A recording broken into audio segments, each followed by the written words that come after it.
여러분, 수조 원을 쏟아부은 최첨단 시속 180km짜리 광역급행 철도, 그러니까 GTX 열차의 성공 여부가요. 길거리 위 고작 1.8m짜리 낡은 보도블럭 쟁탈전에 달려있다고 하면 믿으시겠습니까?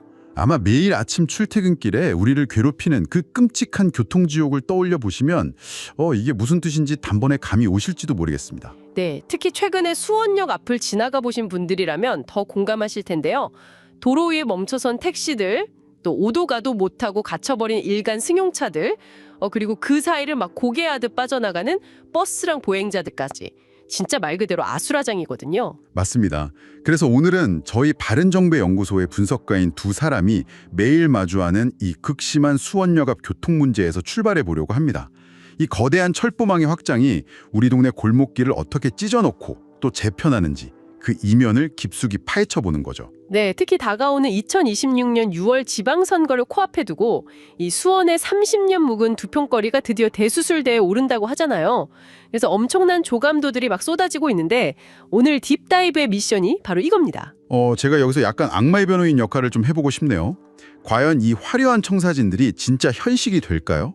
아니면 선거철마다 등장하는 전형적인 보여주기식 행정일까요? 아주 예리한 질문입니다. 이게 진짜로 우리 시민들의 일상과 출퇴근길, 그리고 부동산을 바꿔놓을 진짜 청사진인지 아니면 선거 끝나면 먼지만 쌓일 설계도인지 아주 냉정하게 뜯어보자는 거죠.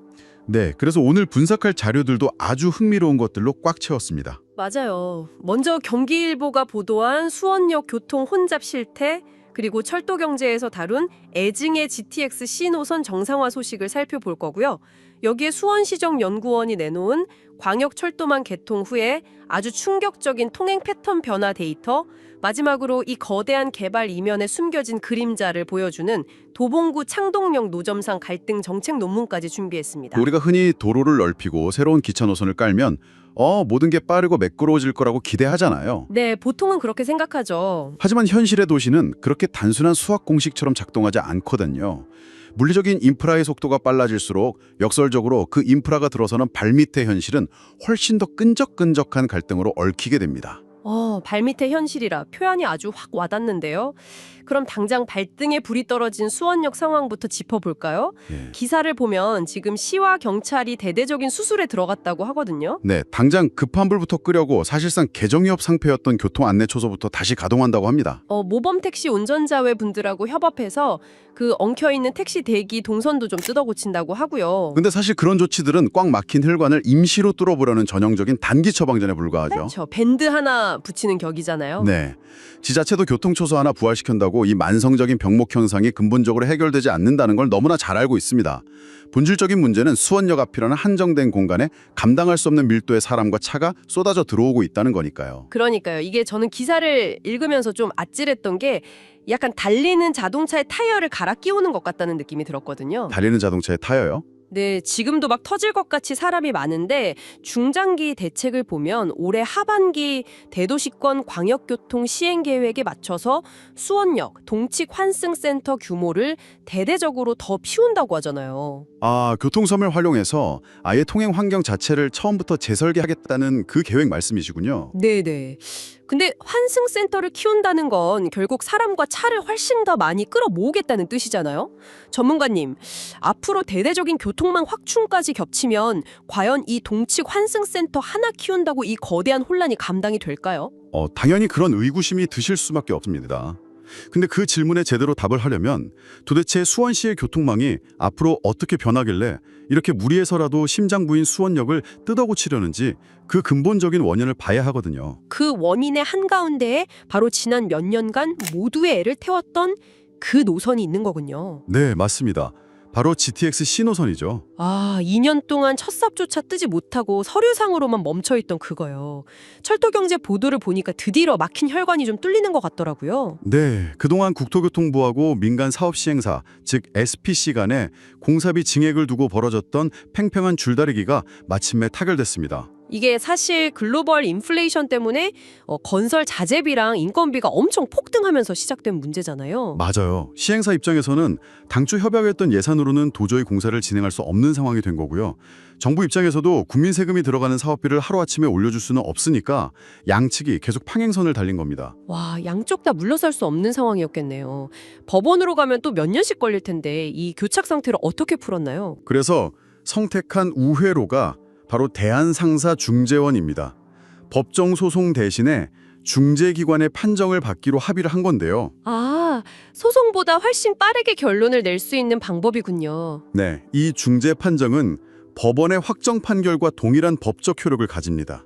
결과적으로 100일 만에 공사비를 일부 증액하는 것으로 타결이 났고요. 100일 만에요? 허우, 다행이네요. 덕분에 당장 2020년 4월 말부터 작업 가능한 구간부터 다시 본격적인 굴착 공사에 들어갈 수 있게 된 겁니다. 잠깐만요. 2026년 4월이요? 아까 저희가 말씀드린 지방선거가 6월이니까 와, 이건 뭐 거의 선거 직전에 기가 막힌 타이밍으로 기계 돌아가는 소리가 들리겠네요. 타이밍이 참 공교롭긴 하죠. 시행사도 정부도 각자의 명분과 실리를 어느 정도 챙긴 셈이고요. 그러니까요. 근데 이 GTX-C가 들어오면 수원이 구체적으로 어떻게 변한다는 건가요? 제가 수원시정연구원의 보고서 데이터를 보고 진짜 입이 떡 벌어졌거든요. 수치에 담긴 함의를 뜯어보면 이건 사실상 도시의 정체성 자체가 완전히 바뀌는 수준입니다. 단순히 서울 가는 기차 하나 더 생긴다 이런 수준이 아니더라고요. 1차적으로는 엄청난 속도의 혁명이죠. 시속 180km급 전동차를 타면 수원역에서 강남 삼성역까지 단 27분 만에 주파하게 되거든요. 27분이요? 와, 진짜 물리적인 거리는 그대로인데 시간적 거리가 극적으로 확 압축되는 거네요. 네.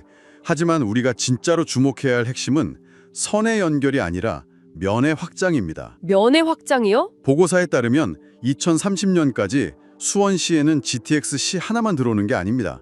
수원발 KTX, 동탄 인덕원선, 신분당선 연장 등 무려 5개의 신규 노선이 개통을 앞두고 있어요. 세상에, 5개나요? 네, 이 계획이 다 완성되면 수원은 무려 22개의 철도역을 보유한 거대한 격자형 철도망 도시로 탈바꿈하게 됩니다. 22개역이요? 와, 그냥 환승역 몇 개 추가되는 정도가 아니네요. 연구원 보고서 예측을 보니까 장래 수원시 철도 통행량이 하루 45만여 통행에서 69만여 통행으로 1.5배 폭증할 거라고 나와 있던데요. 환승 통행량은 2.6배나 뛴다고 분석됐죠. 그러니까요. 여기서 아까 제가 가졌던 의문으로 다시 돌아가게 되는데요. 하루 철도 이용객이 1.5배 늘고 환승하는 사람이 2배 이상 늘어난다면 지금도 터져나가는 수원역 앞은 완전히 블랙홀 같은 재랑이 되는 거 아닙니까? 직관적으로 생각하면 당연히 정체도 엄청 심해질 거라고 단정하기 쉽죠. 하지만 여기서 도시계획에 아주 흥미로운 역설이 작동합니다. 역설이요? 네. 거미줄처럼 촘촘해진 격자형 철도망은 수요를 한 곳으로 빨아들이는 게 아니라 오히려 여러 갈래로 분산시키는 펌프 역할을 하게 되거든요.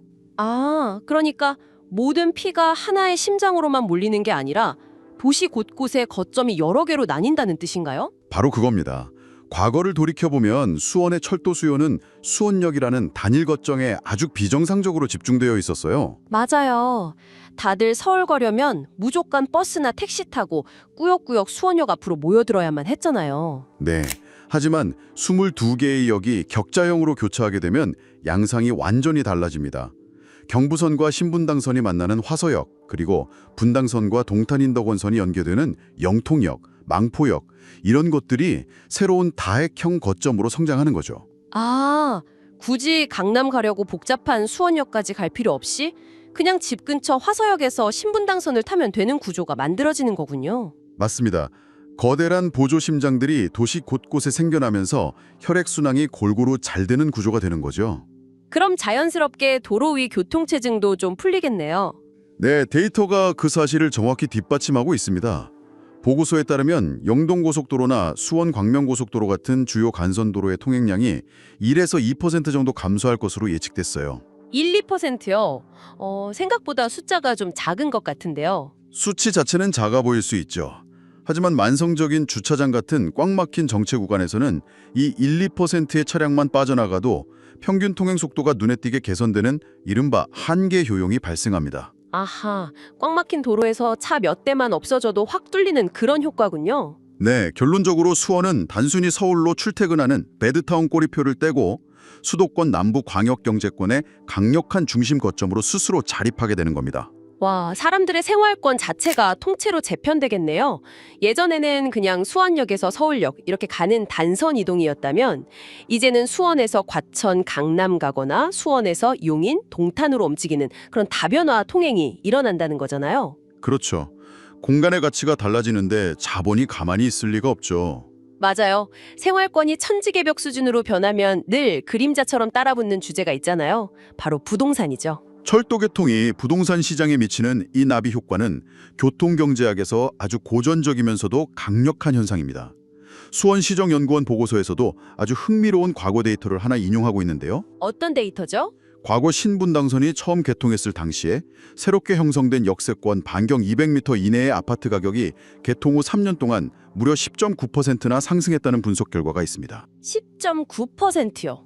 와, 엄청난 프리미엄이네요. 네. 그러니까 앞으로 화서역이나 영통역 등 새롭게 생겨날 환승 거점 주변으로 이런 경제적 파급 효과가 형성될 가능성이 사실상 100%라는 뜻이죠. 거점이 분산되고 새로운 상권이 형성되고 집값은 오르고 와, 여기까지 들으면 진짜 매끄럽고 완벽한 장밋빛 미래 그 자체네요. 하지만 여기서 우리가 반드시 짚고 넘어가야 할 아주 중요한 이면이 있습니다. 네. 수원역이 이렇게 화려한 거개 환승센터로 변신하고 도시가 재편된다는 건 결국 기존에 있던 낡은 상가들, 좁은 보도블록, 그리고 수십 년간 그 자리를 지켜온 사람들의 공간을 어떻게든 허물고 밀어내야 한다는 뜻이잖아요. 맞습니다. 그래서 여기서 우리가 주의 깊게 살펴봐야 할 타산지석이 하나 있습니다. 바로 GTX 신호선의 또 다른 끝자락이죠. 도봉구 창동역에서 벌어졌던 일입니다. 아, 거대 인프라 사업의 화려한 조감도 아래 숨어있는 그 미시적이고 치열한 1.8m짜리 보도블록 전쟁 이야기군요. 네, 창동역 사례는 도시 개발의 이면을 들여다보는 아주 중요한 렌즈가 될 겁니다. 자, 본격적인 창동역 이야기를 시작하기 전에 청취자 여러분께 확실히 해둘 게 하나 있습니다. 네, 중요하죠. 저희는 지금 이 창동역 갈등에서 누가 옳고 그르다를 따지려는 게 절대 아닙니다. 주민이 맞다, 노점상이 맞다식의 어떤 이념적 편가르기나 특정 입장을 옹호하려는 목적은 추호도 없고요. 네, 우리의 목표는 딱 하나입니다. 엄청난 예산과 권한을 가진 행정 시스템이 왜 이런 거리의 갈등 앞에서는 번번이 맥없이 무너지고 마는지 그 정책 실패의 구조 자체를 객관적으로 해부해보는 거죠. 맞습니다. 자, 그럼 논문에 나타난 팩트부터 짚어보죠. 2017년에 도봉구 창동역에서 대체 무슨 일이 있었던 건가요? 사건의 발단은 이렇습니다. 도봉구청은 창동역 2번 출구 인근의 노후화된 환경을 개선하기 위해서 아주 야심찬 정비 사업을 추진했어요. 겉보기엔 구청, 주민, 상인 모두가 환영할 만한 쾌적한 사업이었을 텐데요. 네, 핵심은 기존의 좁은 보도를 5m 폭으로 시원하게 확장하고 통행에 방해가 되던 오래된 노점 시설들을 교각 하부로 질서 있게 재배치하겠다는 거였죠. 상식적이죠? 네, 아주 상식적인 역세권 정비 청사진이네요. 하지만 막상 사업의 뚜껑을 열어보니까 전혀 예상치 못한 방향으로 이해관계가 정면 충돌하기 시작했습니다. 논문을 보니까 상황이 정말 사면초가더라고요.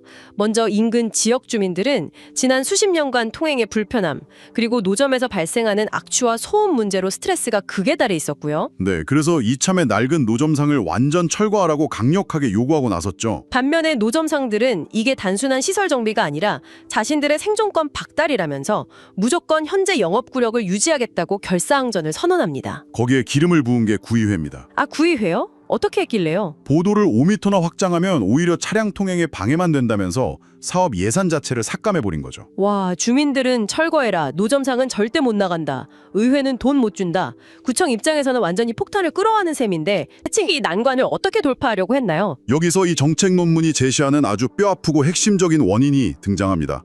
바로 행정학에서 말하는 갈등의 준해결, 영어로는 Quasi Resolution of Conflict 라는 메커니즘입니다. 갈등의 준해결이요? 용어가 좀 낯선데 그러니까 진짜 해결을 하는 게 아니라 뭔가 해결된 것처럼 보이게 포장한다는 뜻인가요? 정확하게 짚으셨습니다. 지자체가 갈등을 다룰 때 빠지기 가장 쉬운 치명적인 함정이죠.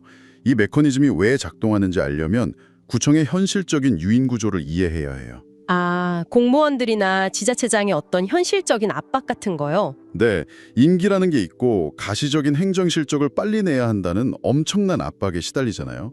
갈등 당사자들을 한자리에 모아놓고 끝장 토론 벌여서 합의 이끌어내는 건 너무 피곤하고 시간도 오래 걸리죠. 그렇죠. 성공한다는 보장도 없고요. 그래서 근본적인 타협을 회피한 채 행정 권한을 이용해서 일방적이고 형식적인 서류상의 합의만으로 문제를 덮고 사업을 강행해버리는 겁니다.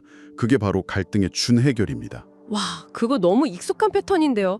비유하자면 손님이 집에 오기 직전에 거실 바닥에 널브러진 쓰레기들을 치우기 귀찮으니까 그냥 카펫 밑으로 쓱 쓸어놓고는 아, 청소 끝났다 하고 외치는 거랑 똑같잖아요. 아주 찰떡 같은 비유네요. 그러다 그 쓰레기에서 불이 붙으면 온 집안이 다 타버리는 격이죠. 도봉구청은 구체적으로 어떤 카펫을 덮었길래 그런 참사가 난 건가요? 도봉구청은 가장 강력한 이해관계자인 주민들을 설득하는 과정을 과감하게 생략해버립니다. 주민들의 진정한 동의를 구하지 않은 채로 일방적으로 노점상 단체하고 업무 협약이라는 서류에 도장을 찍고 사업을 밀어붙였어요. 헐, 업무 협약. 그러니까 MOU 하나만 맺고 그냥 밀어붙인 거네요? 네, 구청의 셈법은 이랬을 겁니다.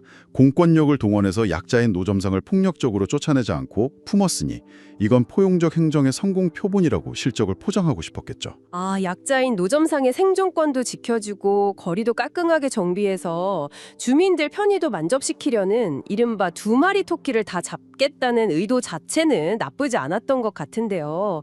그리고 거리가 깨끗해지면 주민들도 결국 좋아할 거라고 좀 안일하게 예측한 거 아닐까요? 바로 그겁니다. 하지만 의도가 좋다고 결과가 항상 좋은 건 아니라는 게 행정의 무서운 점이죠. 카펫 밑에 숨겨둔 쓰레기에 결국 불이 붙었습니다. 모두를 만족시키려다 아무도 만족시키지 못한 거군요. 네, 주민들 입장에서는 자신들이 수십 년간 그토록 원했던 완전 철거는커녕 구청이 나서서 불법 노점상들에게 합법적인 영업 공간을 새로 지어준 꼴이 되어버렸으니까요. 배신감이 진짜 엄청났겠네요. 그래서 그 이후에 물리적인 충돌까지 갔다고 논문에 나와 있던데 상황이 얼마나 심각했나요? 분노한 인근 아파트 주민들은 즉각 비상대책위원회를 꾸렸습니다. 그리고 사업을 백지화하라며 대규모 반대 집회랑 서명운동을 아주 조직적으로 벌였죠. 세상에. 결국 겉보기식 업무 협약으로 사업 첫 삽을 뜬 지 불과 2개월 만에 공사 현장에서 노점상 측과 주민들 간의 격렬한 물리적 충돌이 발생하고 맙니다. 와, 진짜 아수라장이었겠네요. 네, 현장은 엉망이 되었고 결국 수억 원의 예산이 배정됐던 환경 개선 사업은 그날로 전면 중단되어 버렸죠. 행정이 아니란 준해결이 결국 이웃 간에 피 흘리는 싸움으로 번진 셈이네요. 맞습니다. 이야기를 쭉 듣고 보니까 참 입맛이 씁쓸해지는데요. 우리가 방송 초반에 나눴던 그 화려한 청사진들 있잖아요. 수조 원의 천문학적인 세금이 투입되는 GTX-C, 그리고 22개역이 뚫리는 그 메가 인프라 사업 뒤에 결국 이렇게 단 1.8m의 좁은 보행로를 서로 차지하기 위한 날 것 그대로의 싸움이 도사리고 있다는 게 참 아이러니합니다. 네, 진정한 타협 없이 형식적인 서류 장치 하나로 갈등을 덮으려다 화라산에 기름을 부은 창동역의 비극이 우리에게 던지는 메시지가 너무 명확하죠. 갈등 관리가 얼마나 중요한지 보여주는 완벽한 사례네요. 갈등의 준해결은 당장의 눈에 보이는 행정적 실적이나 속도를 위해 본질적인 문제를 회피할 때 언제든 다시 반복될 수 있습니다. 그러니까 당장 내년 선거를 앞두고 거대한 청사진을 그리고 있는 수원시에게도 아주 묵직한 경보장이 되겠네요. 네, GTX가 서울과 수원을 27분 만에 주파하는 화려한 속도전도 물론 중요합니다. 하지만 정작 그 거대한 기차역이 들어서는 공간을 매일 밟고 지나가는 사람들의 생존권과 생활권이 충돌할 때 행정이 이를 얼마나 섬세하게 조율해낼 수 있는가? 이것이 조감도의 화려함보다 훨씬 더 중요한 진정한 도시개발의 성패를 가르는 열쇠라는 점을 잊지 말아야 합니다. 네, 오늘 저희가 깊숙하게 다이빙해서 건져 올린 내용들을 한번 쫙 정리해 보겠습니다. 수원의 30년 묵은 골칫거리였던 교통정체가 GTX 사업 정상화와 거대한 격자형 철도망 구축이라는 메가 프로젝트를 통해 거대한 돌파구를 찾고 있습니다. 수원은 이제 거점 분산을 통해서 경기 남부경제권의 든든한 중심축으로 팽창할 준비를 마쳤죠. 맞습니다. 철도 통행량이 1.5배 폭증하고 부동산의 가치가 들썩이는 미래가 기다리고 있죠. 하지만 창동역의 치열했던 분쟁 사례가 증명하듯이 그 매끈하고 화려한 철도 노선도 아래에는 반드시 누군가의 치열한 삶과 밥그릇이 부딪히는 마찰열이 수반되기 마련입니다. 네, 우리가 수도권 30분 출퇴근 시대라는 속도의 혁신에 취해서 환호하는 동안에 정작 그 거대한 속도를 묵묵히 떠받치고 있는 역앞 좁은 골목길의 현실, 낡은 상가상인들의 불안, 보행자들의 일상은 너무 쉽게 잊혀질 수 있습니다. 네, 거시적인 인프라의 혁명은 반드시 이 미시적이고 진흙탕 같은 갈등을 인내심 있게 풀어내는 능력을 동반해야만 진짜 성공할 수 있다는 점을 오늘 아주 확실히 배웠네요. 네, 맞습니다. 청취자 여러분, 오늘 딥다이브 어떠셨나요? 방대한 자료들을 연결해 보니까 도시라는 거대한 유기체가 어떻게 숨쉬고 또 아파하는지 조금은 다르게 보이실 겁니다. 우리는 지금 GTX를 타고 시속 180km로 서울과 수원을 넘나드는 미래를 꿈꾸고 있죠. 정말 놀라운 속도죠. 하지만 첨단 교통망이 우리를 더 빠르고 멀리 연결해 줄수록 정작 우리 동네 역앞 그 갈라진 보도블록 위에서 벌어지는 이웃 간의 갈등은 그냥 차창밖 풍경처럼 무관심하게 휙 지나쳐 버리게 되는 것은 아닐까요? 물리적인 속도의 혁신이 나와 바른 처지에 있는 이웃의 삶까지 함께 끌어안는 진정한 공동체의 포용까지 가져다 줄 수 있을지, 아니면 우리 사이의 거리를 더 멀어지게 만들지. 아주 깊이 생각해 볼 문제네요. 네, 오늘 꽉 막힌 퇴근길, 차창 밖으로 보이는 낯익은 거리의 풍경을 보시면서 한 번쯤 깊이 고민해 보시기 바랍니다. 수백조 원짜리 철도망의 진짜 가치는 어쩌면 기차역에 내린 직후 우리가 딛고 서 있는 그 1.8m 보도블록 위에서 결정될지도 모르니까요. 지금까지 딥다이브였습니다. 함께해 주셔서 감사합니다.